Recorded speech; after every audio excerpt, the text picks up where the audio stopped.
Hello, welcome back. In chapter 5, we're discussing encouraging, paraphrasing, and summarizing, active listening, and cognition.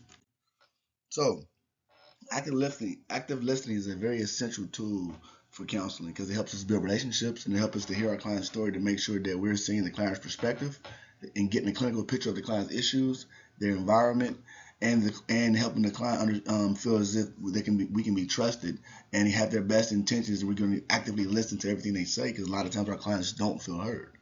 A definition of active listening is a communication process that requires intentional participation, the decision making, and the responding. So it requires therapeutic participation. Here's small changes in thoughts, feelings, and behaviors.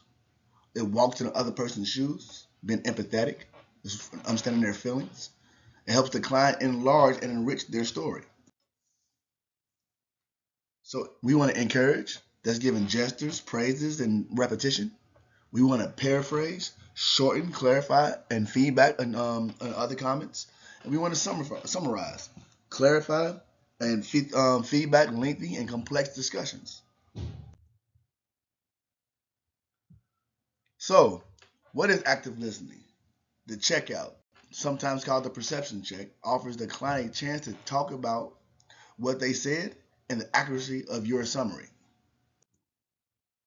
With encouraging, the active listening skills is head nods and positive facial expressions, open gestures, minimum verbal ums and repeat keywords from last statement, and silence with appropriate nonverbal.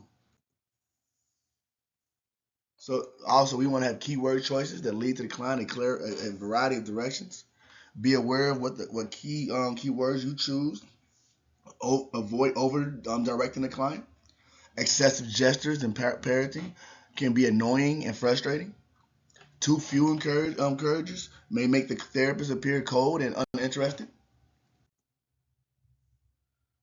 So we want to facilitate exploration and clarification of client issues. This is what paraphrasing is. We want to choose sentence stems, use other keywords and main ideas, briefly state essence of others' talk, and check for accuracy. With summarizing, we want to, over a period of time, attend to verbal and nonverbal client comments, selectively attend to key concepts, restate concepts to the client accurately, and check for accuracy at the end. For listening skills with children, right?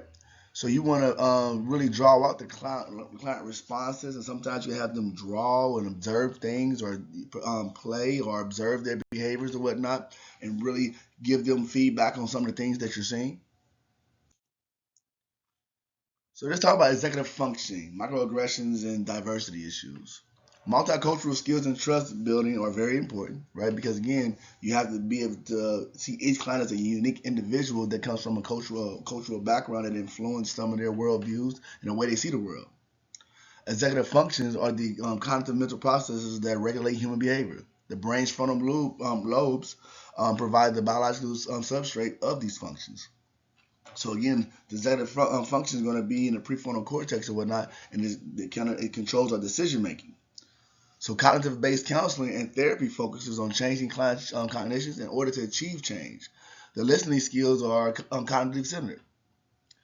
Discrimination and prejudice can produce cumulative stress and trauma. So diversity and active listening.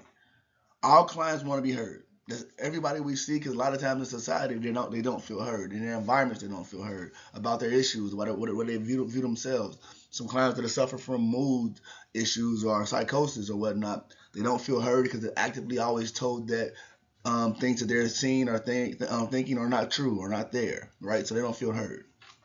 Take more time with clients who are culturally different from the therapist. Involve yourself in cultural communities and activities. You want to avoid stereotyping and consider gender differences anytime that you are with clients or whatnot. When you look from a diversity standpoint or look from a cultural standpoint. The listening skills are widely used cross culturally and throughout the counseling and psychotherapy world. Trust building occurs when students learn about the visit or visit the client's community to learn about their cultures of different from their own. And best of all, is having a very multicultural group of friends. Let's talk about the cognitive center. The active listening, encouraging, paraphrasing, and summarizing are cognitive center. When clients feel heard, they open up and become more ready for change. This leads to a more effective executive brain functioning and improved cognitive understanding, organization of issues, and decision making. Finally, emotional regulation, which is important for us to help our clients with, to help them actually manage their emotions, manage their thought processes, and be able to get themselves to what I call relaxed muscle body.